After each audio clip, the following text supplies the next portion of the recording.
painful, most unacceptable for me, for self-seeking individuals to capitalize on poverty, using it to their advantage, advancing their ambition. We simply cannot let this slide. Tiwala po ako na sa pangunguna ng ating chairperson, Senator Amy Marcos, hindi lamang maisisiwalat ang katotohanan, mabibigyan din natin ng katarungan ang ating mga kababayan na pinagsamantalahan. Sila mga pinaglaanan ng ayuda ng ating pamahalaan, ngunit napilitang ibinta ang kanilang lagda at dignidad. Daghang salamat, Senator Amy, sa pagtindig. Sa ating mga kababayan, nanawagan po kami sa inyo, kasama ang panawagan ng ating kumilik. Maaari niyo pong bawiin ang inyong perma na sa pilitang kinuha sa inyo ng Politicians Initiative. Huwag po natin hayaang magtagumpay ang mga mapanlinlang at masasamang loob na gustong nakawin ang kinabukasan ng ating bayan. Maraming salamat, Madam Chairman. Maraming salamat, Senator Bato, at kinikilala rin natin ang pagdating ng ating mahal na Senador Chis Escudero. Nagpahiwatig na yata si Senator Chis at si Senator Francis Tolentino na hindi na sila magbibigay ng pambungad na pananalita, kaya kikilalanin na lamang po natin ang ating Senator J.V. Ejercito. Madam Chair. Yes, please. I won't make any introductory statement, but I'll go straight to the questions at the appropriate time.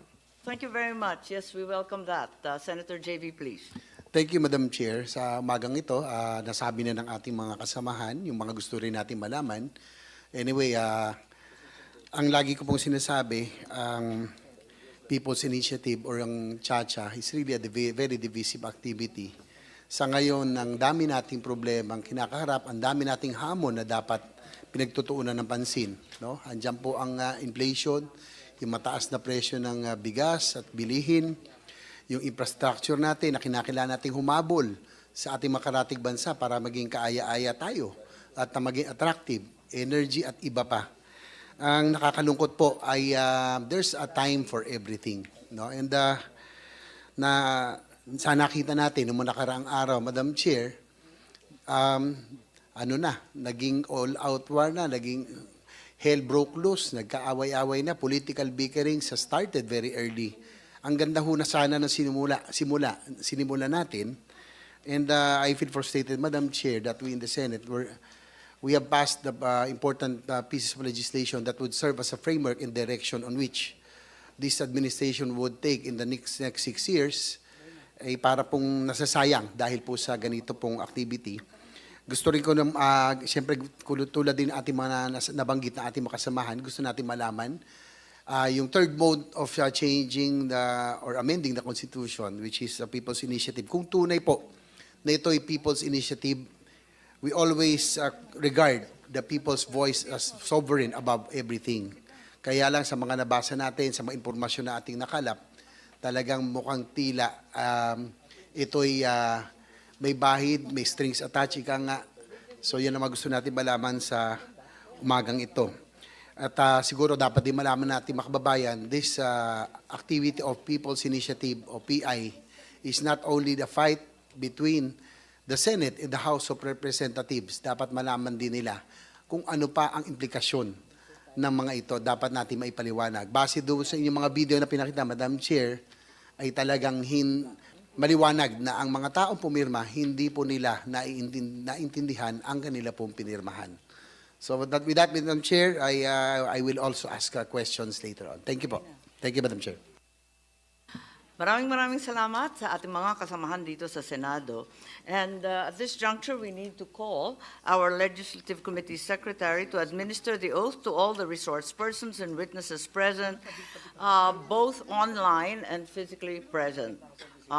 Attorney Dana Alberto, please.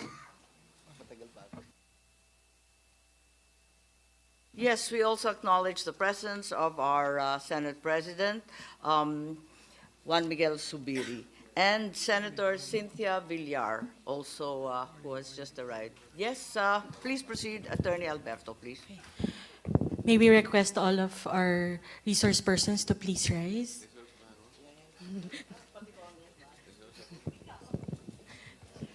Also from those in the gallery, please. Thank you very much. Kindly raise your right hand. Kindly repeat after me. I state your name. Do solemnly swear to tell the truth, the whole truth, and nothing but the truth in this proceeding. Thank you very much. You may sit down.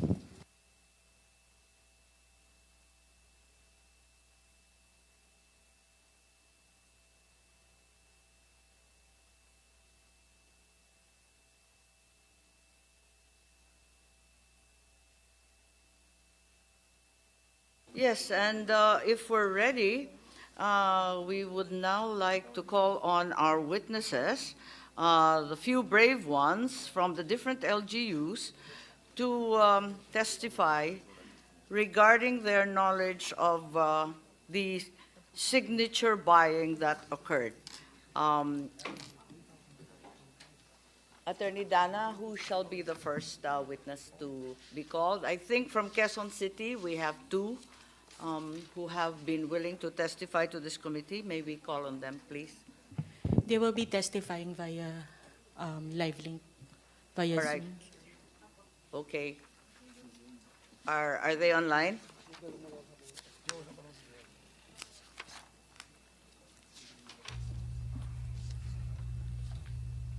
Kindly show the screen, please. Secretariat.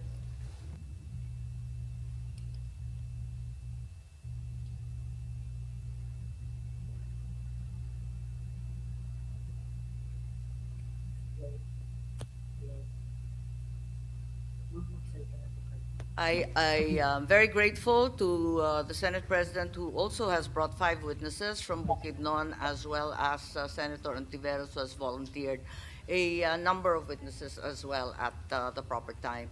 So, Secretariat, are we ready? I know that the Quezon City witnesses are awaiting the opportunity to testify. Oh, ayan. Sige, maraming salamat. Hindi na kinakailangan mag-oath. So, Attorney Alberto, please. Para po sa mga witnesses na nasa Zoom po, via Zoom, kindly raise your right hand po. Okay. Do you solemnly swear to tell the truth, the whole truth, and nothing but the truth in this proceeding? Sagot lang po ng yes or no. Yes po. Yung tatlo pa po na other witnesses, hindi po narinig ang sagot. Do you solemnly swear to tell the truth, the whole truth, and nothing but the truth in this proceeding? Yes po. Okay. Marami pong salamat. Maraming salamat. At mauna daw yung mga taga Quezon City. Alam ko, dalawa kayo riyan. Unang-una, basahin ko muna yung statement ninyo o si Secretary ba magbabasa ng statement natin? Tama po ba itong statement na nanggaling? Hindi ko na babanggitin yung pangalan, ha? Okay. Babae to. At nakausap po natin itong dalawang babaeng matatapang sa QC. Ang sabi, may tauhan na kumukuha ng pirma sa aming barangay at pinapangakuan ng ayuda. Yung listahan, may nakalagay na precinct numbers na. Pumirma kami kasama ng aking asawa, kapatid at ninang, ngunit hindi ba namin nakukuha yung ayuda hanggang ngayon. Tama po ba yon? Tama po ba yon, Witness 3? Tama po. Okay, Witness 4. Madam Chair, Yes po. Yes, if they are brave Congressman. witnesses, bakit po sila nakamaskara? Po. Kung sila po ay matatapang na mga witnesses, bakit po sila nakamaskara? Ako, pinakamatapang na po yan. At yung Sila- iba talaga ayaw pumunta. Bakit po sila nakamaskara? Ang alam ko po sa matatapang na witnesses, talagang haharapin po nila lahat ng consequences. Tama.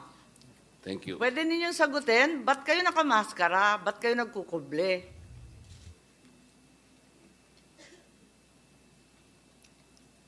Anong kinatatakutan ninyo? Babalikan kayo? Pwede po. Sino? Sino maghihiganti sa inyo? Yung nagpapalista po sa amin. Yung mga nagpapasign. Sino po yung nagpapasign? Ang sabi ninyo, may mga tauhan. Official ba yun? Hindi po. Taga-barangay? Hindi po. Parang napag-utusan lang. Napag-utusan lang. Eto naman, may isa pang testigo tayo mula rin sa Quezon City. Ang sabi ganito, naganap po yung pagpirma ng mga pangalan noong linggo ng Enero po, sir. Yung listahan ginamit nila, may nakalagay ng mga presinto sa aking nahango sa COMELEC. Sa aming barangay, may nangangalap po ng pirma. Kaso, hindi ko maintindihan kasi English ang gamit na wika. Taga-QC rin po ang nagsabi nito, hindi rin namin inexplain nung naglilibot ano ang laman ng form. Ang sabi, basta pumirma kayo, may ayuda kayo. Alam nyo naman, sir, na pag ayuda ang usapan, talaga agad pumipirma nga kabarangay ko. Pero sa akin po, parang alam po ni Kapitan yung naganap na pagpirma sa barangay namin. Recording stopped. Pwede pong tanungin, alam ni Kapitan yung naganap sa barangay namin. Tama po ba yun? Opo. Yung testigo po natin na isa na taga-QC, Opo. alam ng Kapitan ninyo. Paano mo alam na alam ng Kapitan? Kasi galing po sa barangay po yung pinapirmahan po sa amin. Pero yung nagpapapirma yung Kapitan o iba pang tauhan niya? Hindi po. Yung tao po. Pero hindi po yung tauhan ng barangay. Ah, Kaya po parang napag-utusan lang po siya. pinag-utusan. Pero alam mo na galing sa barangay.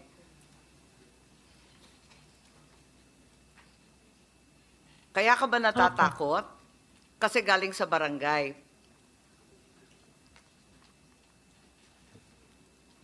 Tama po ba yun? Pakisagot na lang kay Congressman Marcoleta. Kasi sabi niya, ba't daw kayo Opo. Madam nagtatakip? Chair? Natatakot po kami, baka po balikan po kami nung nagpaparma po sa amin. Opo, okay. At si Senator Bato may katanungan din. Thank you, Madam Chair. Hindi po. Mga witness, si Senator Bato ito. Opo. Ah, Sige po. ako, magbigay ako sa inyo ng assurance, nakausapin ko yung PNP, just in case takot kayo na may mangyari sa inyong masama. Wala pong mangyari sa inyo. Ipapasecure ko kayo ng Philippine National Police. Baka pwedeng okay lang sa inyo kung pakita yung mukha nyo, pero kung ayaw nyo, walang problema. Pero ako, kung takot kayo sa seguridad ninyo, na baka balikan kayo sa mga politiko na nasa likuran nitong People's Initiative, I can guarantee you, I can talk to the PNP na bigyan kayo ng security.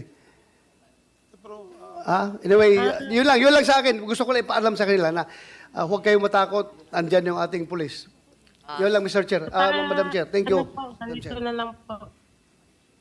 Okay, naintindihan namin kayo. Alam namin yan. Di ba apat kayo, may karagdagan pa ba yung ating dalawa pang hindi umiimik pa? Tungkol dito sa mga signatures at yung kaba ninyo na matatanggal kayo sa listahan ng ayuda kapag hindi kayo sumang-ayon. Meron ba kayong maidadagdag? Ba't kayo takot na hanggang ngayon di kayo nagpapakita ng mukha eh?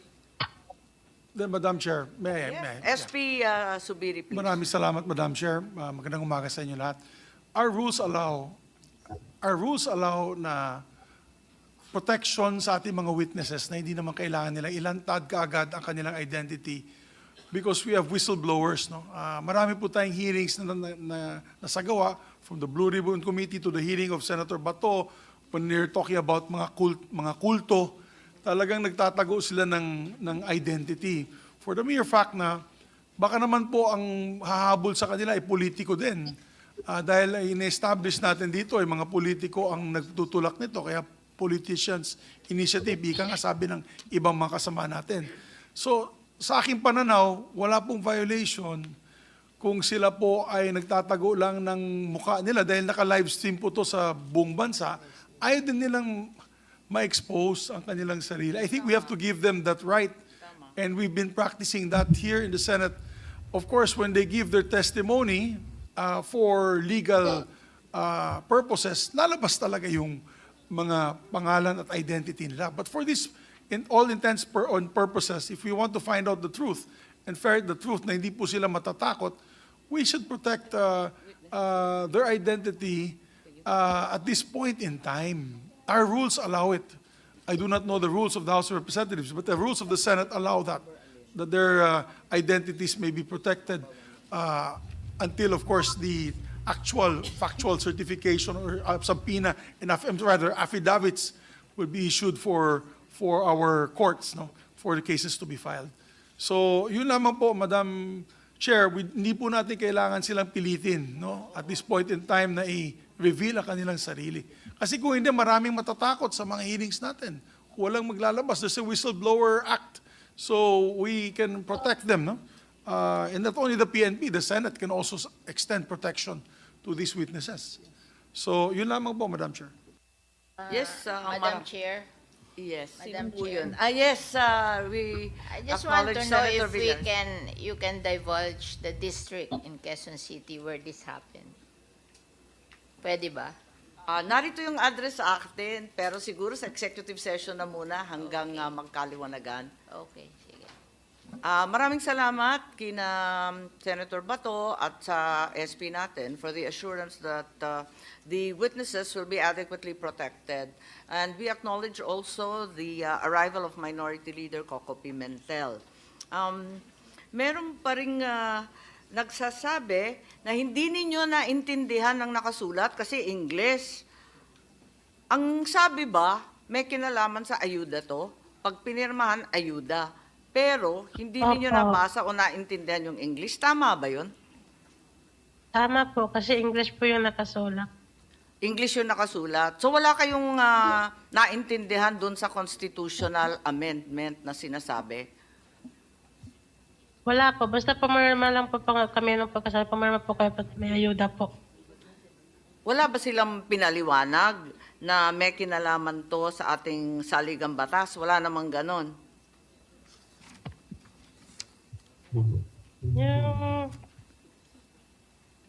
May sinabi ba?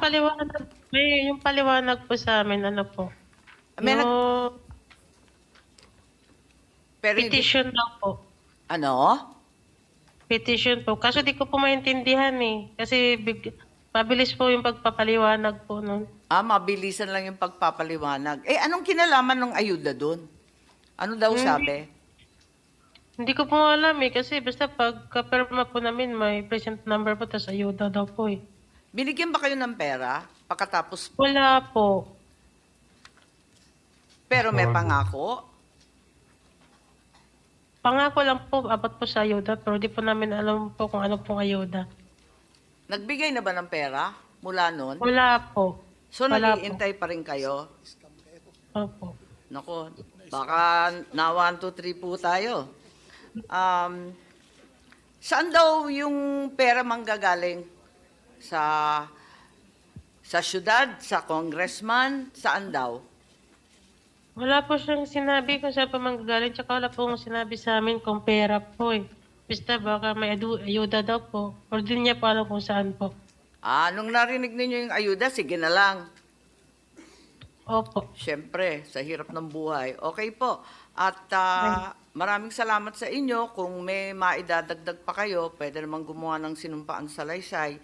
Pero sa ngayon, I would like to call on another witness who's actually here in person, I believe in the hall, right now. Madam Chair, Yes, please. abang tinatawag natin, Madam Chair, can I inquire something? Yes, please proceed. Yes. May I know from the Chair if Attorney Anthony Abad was invited? And is he Yes. around? Is he Yes. around?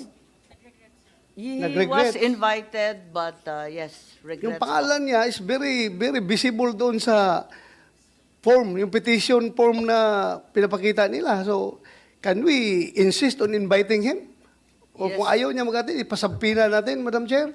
Yes, I think we'll have to consider that. But like you said, Senator Bato, his name is very prominently displayed Yes. on the form. He is the face of this brouhaha. So he should present himself. Otherwise, useless itong magiging inquiry natin kung hindi natin makita yung tao na nandoon sa papel, sa form. So can we subpoena this person, Madam Chair? Madam Chair, Yes, Congressman Marcoleta, please. I am happy that Senator Bato raised this question because That's right. this is the gist of the entire inquiry. Attorney Anthony A. Abad appears to be the proponent of this initiative. Kagaya po ng sinabi ninyo, Senator, bigyan ng katauhan ang nagpasimuno nitong Politicians Initiative. Earlier, Madam Chair, the House of Representatives, sila po ang nagiging parang kontrabida dito. I am not representing the House of Representatives today. I was personally invited by the beautiful chairman to appear in this committee. But, as a member, hindi po nyo may aalis sa akin na medyo magdamdam rin ako sapagkat ang patutsada ay patungkol sa House of Representatives, lalong-lalo na po yung Speaker. I am not defending the Speaker. If this congressional hearing ultimately found that the Speaker is the one who spearheaded this or funded this initiative, I will probably request him to step down. Pero kung hindi po siya naman, bakit hindi po natin kinonsentrate kay Anthony Abad? Siya po yung bida dito eh. Siya po ang pinakasentro nito. Siya ang nagsasabi dito na pinaliwanag niya sa tao. Nagsabi po ng mga tao, we fully understand the rationale of this proposition. We fully understand the consequences, the effects, and the advantages of this proposition. Gusto nating malaman, talaga bang ginawa niya single-handedly or do et al. Ito? But to undertake and to mobilize an undertaking nationwide, to be able to get at least 8 million votes, kaya po ba ng isang tao? Why don't we begin with Anthony Abad? Who is he? Anthony Abad, based on the Google, Madam Chair, specializes in international trade law. He has been in legal practice for 17 years, and he is at present an independent advisor of the Philippine Senate. May I know, Madam Chair? Nasa Google po. At kung sino- nakalagay din po sino sa sinabi? Google, he took his oath before the office of Senator Aquilino Pimentel. Nasa Google po. Kaya kailangan po nating makita lahat eh. Sa Google po yan. I was also shown that picture, pero hindi ko ma-date eh.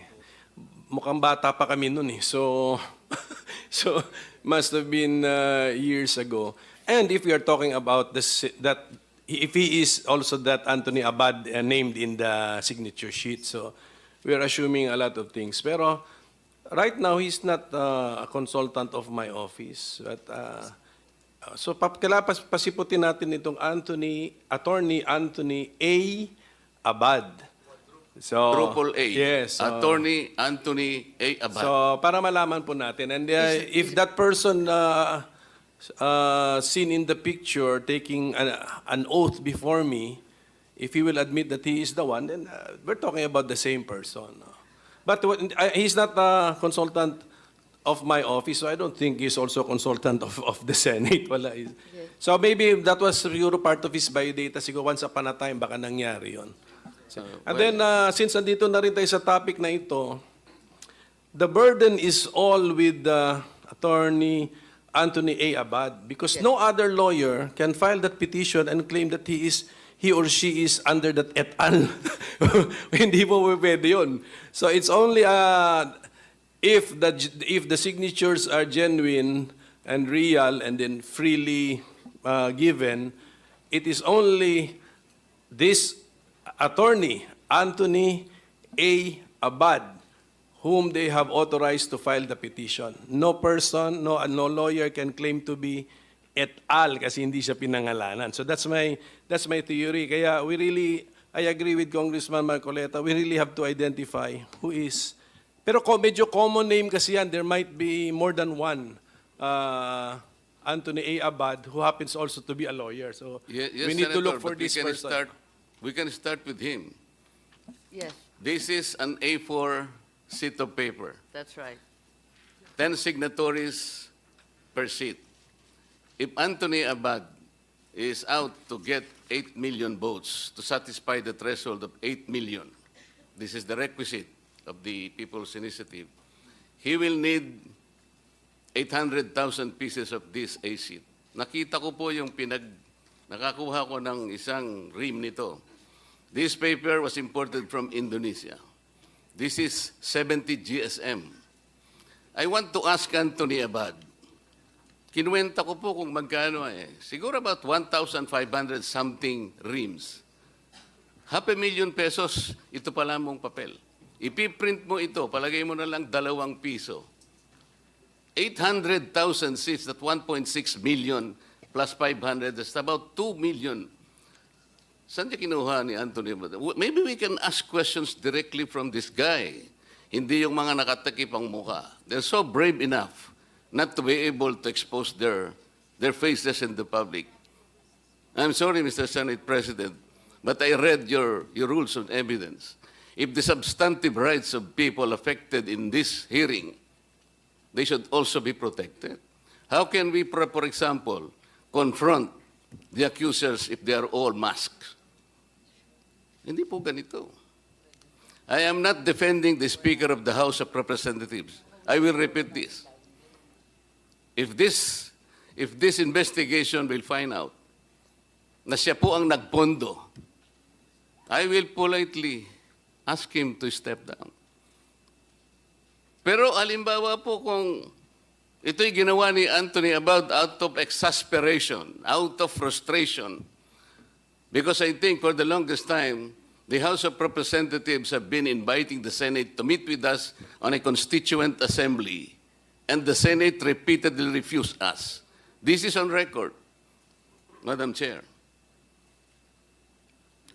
Kahit kailan po hindi natin magagampanan, hindi natin magagamit yung isang modality to change the Constitution, which is the Constituent Assembly. Every time an invitation is issued to the Senate by the House, ang answer po, deadma. Deadma. So kailan po natin gagamitin ang Constituent Assembly? We cannot. It's impossible. Sa pag sinasabi ng Senate, well, ang dami pong Okay, bago kami makipag-meet sa inyo, you will have to agree that separate voting. Ganun po palagang nangyayari. Ito po ang nangyayari. Ako po matagal na sa Congress. Kung hindi ako nagkakamali, Madam Chair, panahon pa po ni Speaker Belmonte, pinag-iisipan na natin to.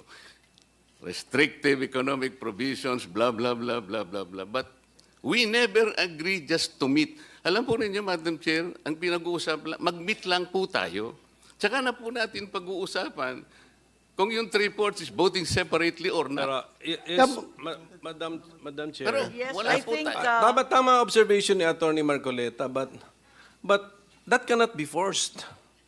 If the Senate does not want to amend the Constitution through a Constituent Assembly, the House cannot force it. Ganun lang po yun, as simple as that. So therefore, No one is forcing, Senator. precisely. So, there should be no complaint kasi we are two autonomous bodies. Ayaw nung isa makimit sa Constituent Assembly. The So, complaint arises from the fact that you do not want to meet with us.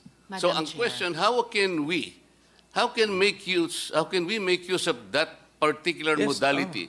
It is the first modality. yes, that means that the present composition of both houses cannot avail of that mode kasi ayaw nga nung isang house makimit. So, ano na po yan? That's a political question, gamitin sa Madam issue Chair, sa election. Madam Chair. Pero Madam Chair. our problem with the PI is yun na nga. Therefore, we suspected some politicians to be behind the PI because ang tinutumbok ng People's Initiative is the procedure sa Constituent Assembly. That's And right.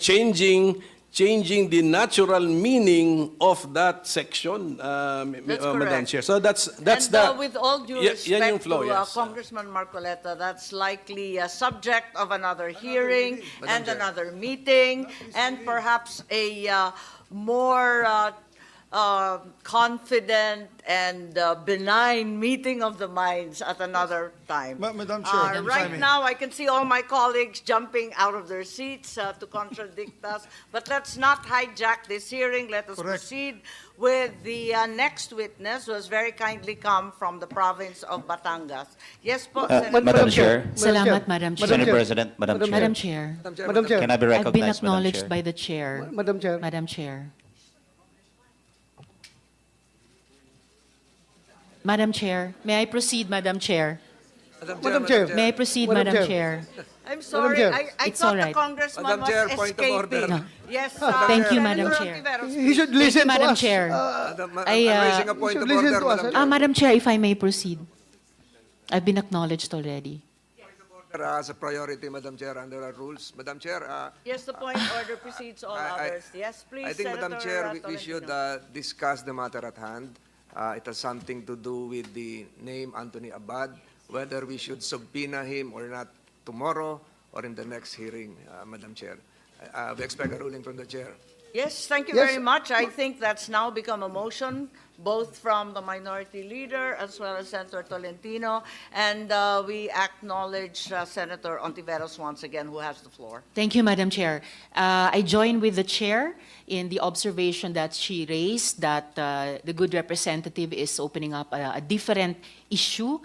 Gusto ko rin pong suportahan yung sinabi na ng Senate President that the rules of the Senate will allow our brave witnesses to speak their truth to the committee.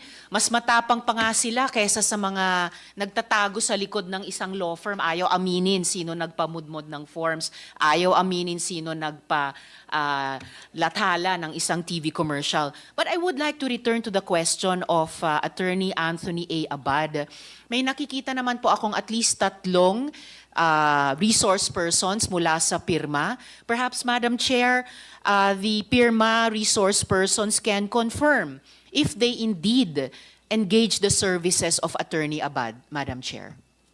Just for the safety and security of our witness who's here in person, if you will allow, pakinggan muna natin yung ating testigo at pagkatapos nun, balikan natin ang ating mga abogado pagkat marami po sa ating mga kasamahan ang gusto magtanong rin sa kanila. Salamat, Madam Chair. I submit and then I will await the answer of either Attorney Avisado, Mr. Onyate, or Attorney Gana about Attorney Anthony A. Abad and his relationship with PIRMA. Thank Salamat. you. Agyamanak, Madam Chair. Thank you for your forbearance. Maraming salamat po. Nais kong tawagin yung testigo na personal na dumayo rito. Nais mo bang basahin ang salaysay mo sa nakiusap sa iyo tungkol sa pagpapapirma?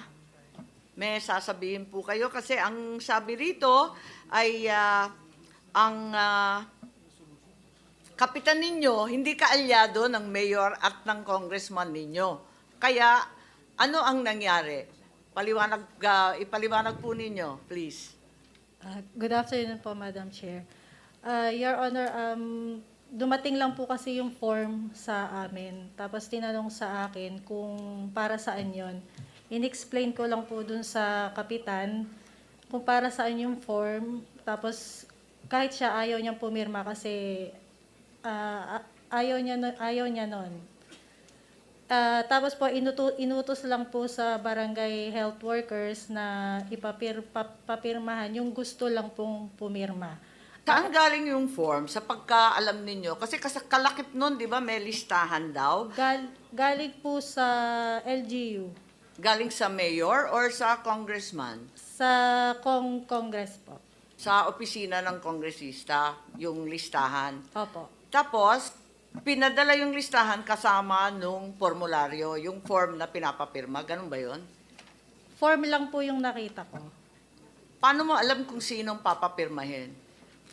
Sinabi lang po na kailangan pumirma lahat po dun sa barangay namin. Ah, okay. Pumirma naman kayo. Ako po, hindi po ako pumirma, pati po yung kapitan. Bakit? Ayoko po. Bakit ayaw ninyo? Hindi ninyo maintindihan dahil English? Ano po naintindihan ko po, pero yung ibig sabihin, kaya ayoko pong pumirma. Ah, okay. So ayaw ninyo na paltan yung saligang batas, yung voting jointly, at iba pa. Opo. May sinasabing perang ibibigay ba? May narinig po ako. Ganon. At may nabigyan ba ng pera dun sa mga pumirmang hindi katulad nyo? Wala po. Tumanggap ba yung mga BHW ninyo? Wala rin po. Wala naman. Pero yung kapitan ninyo, pinangakuan ba sila? Hindi po. Hindi rin. Tapos,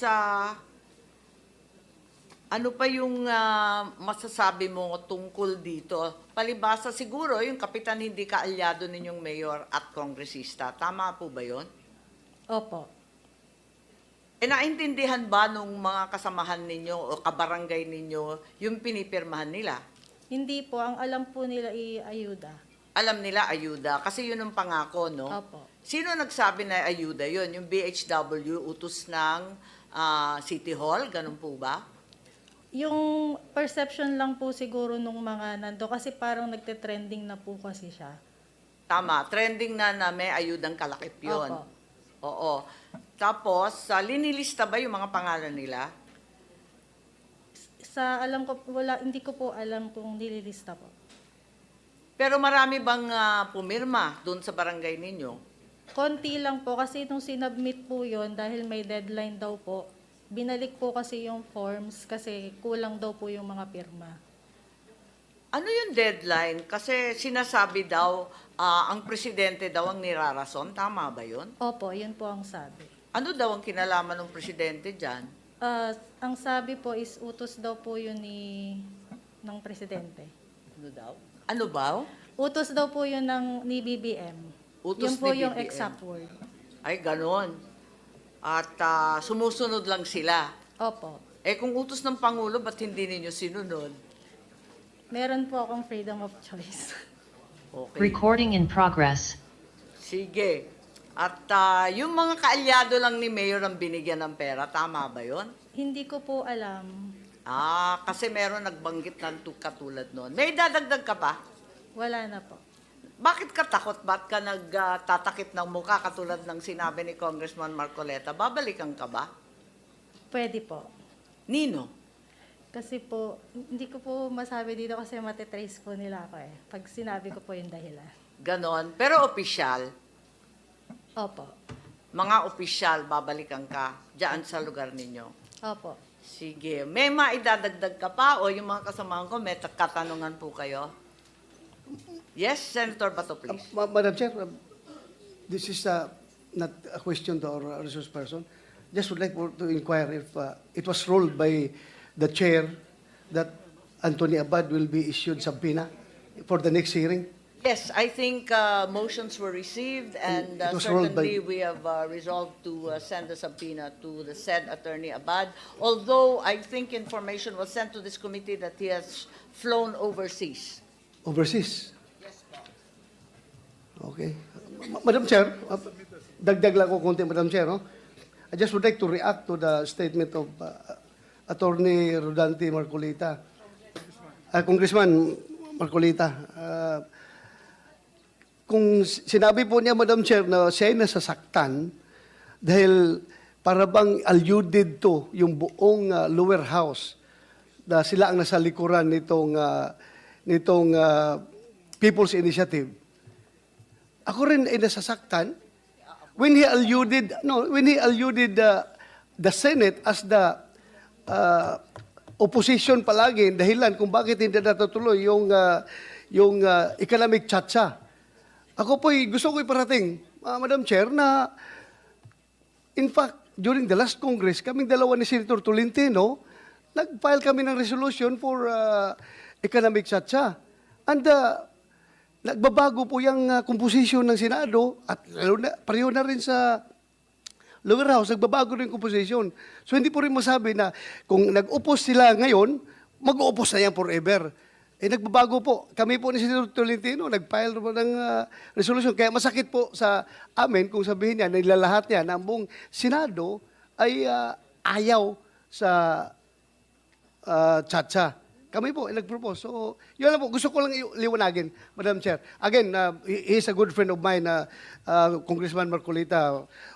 There's nothing personal about it. Gusto ko lang iparating sa kanya yung mensahe na kami po ay pro-chacha rin, lalong-lalo na pagdating sa economic reforms. Madam Chair, Thank you po. we can simplify this. Maybe we can have a stipulation. Can the Senate stipulate that of all the initiatives taken by the House to engage you as a constituent assembly, all these initiatives have been refused? Wala pa tayong, hindi pa po tayo Madam nag-meet. Chair, as Senate President, as the leader of this institution, I can categorically state that we have not refused any measures. Matter of fact, I filed last week, RBH 6, which is to discuss economic provisions of the Constitution. So, Only to change your mind 3 days later, Mr. Senate President. did I ever say, for the record, did I ever say I am no longer pursuing this?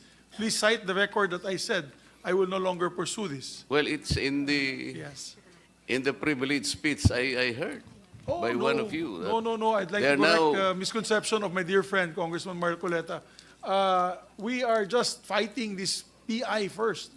Because this PI, this fake People's Initiative, is going to undermine the processes of voting during the discussions of constitutional change. Hindi po kami papayag na makapon ang Senado kasi mawawala po ang bicameralism that is stipulated 5 times in our Constitution and provides for the checks and balances of our institutions. Yun lamang po.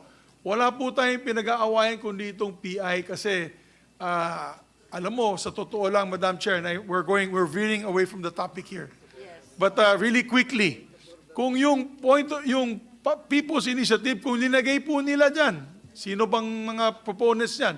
Kung linagay ng pirma dyan to amend the, for example, public services to allow 100% foreign ownership, sa tingin ko walang gulo eh. Pati sa amin walang aalma. Yun ay napakasimple. That is a right given by the Constitution. Pero hindi. It's a very simple question to vote as one, but it is full of hidden meaning, and it will open a Pandora's box that we can no longer come out from. So yun lamang po, Madam Chair. I just want to put for the record, we have not categorically said no to amendments to the Constitution. As a matter of fact, I met with the President and he said, let's discuss the economic provisions and stop this PI. He told me this yesterday, and I'm saying this for the record again. I gave that speech in Congress as a personal and collective privilege, but I'll say it again. The President said, stop this PI, it's getting out of hand, and focus on discussions on the floor on how we can improve the Constitution through the amendments to the economic provision. Yun Madam lamang Chair. po. Yun lamang po. Madam Chair, point of order. Yes, thank you very much. I listened Senator intently to the Escudero. distinguished chairperson when she enumerated the basis for this inquiry, which is basically PI. While I know this is a spirited debate that has been going on between the House and the Senate, and we have two excellent debaters here in the person of Congressman Marcoleta, Senator Bato, and SP Zubiri, this will have its proper time at another inquiry and meeting so that we can focus on the witness and also our resource. numerous resource persons who took the time out to be with us this morning, with the indulgence, of course, of my dear colleague and friend, Congressman Mark Coleta. I agree, Madam Chair. So, ang tinatanong ko lang po na kung meron tayong ma-stipulate, sapagkat totoo naman hindi pa tayo nag-meet as a constituent assembly. That is a fact. From all the invitations we had given to the Senate, wala pa pong nangyari doon. Ito po Well yung taken totoo. po. Pag-usapan natin. So, maaring ngayon po mangyari na. Pero ang sinasabi ko, for the longest time, the hands were extended to you to meet with us on a constituent assembly. Yung mag-usap lang tayo. And then Marami pag-usapan pong natin magpoprotesta kung dyan, voting pero hayaan na separately po natin or at voting bigyan natin jointly. ng ibang But let the process to proceed. Yung Tama. mag-meet lang tayo, napakaganda na po sigurong simula yon. Thank you. Mr. Senate President, Madam Chair. Thank you po. Thank you, Congressman Marcoleta. Well taken. We will certainly consider that at the earliest possible opportunity. In the meantime, if you will allow me to proceed to the witness na nakapag-oath nung nasa kabilang kwarto, eto nga, may idadagdag ka pa. Sabi mo, ang ginagamit na pangalan yung Pangulo, na laging sinasabi ang utos ng Pangulo. Kaya daw may deadline pa. Tama po ba? Opo. Okay, may idadagdag ka pa ba? Wala na po. Wala na po. Okay, maraming salamat. At mawalang galang, pwede ka nang umalis, pero mawalang galang. Bago po tayo pumunta sa pirma, may 5 witness, mabilis lang. Mabilis lang po, taga Bukidnon, para ipaalam sa lahat na ito ay ginaganap sa buong kapulungan. Hindi lamang dito sa Luzon, kundi hanggang sa Mindanao, kinalat talaga itong mga form na ito. So maraming salamat sa ating testigo at tawagin natin yung mga taga Bukidnon.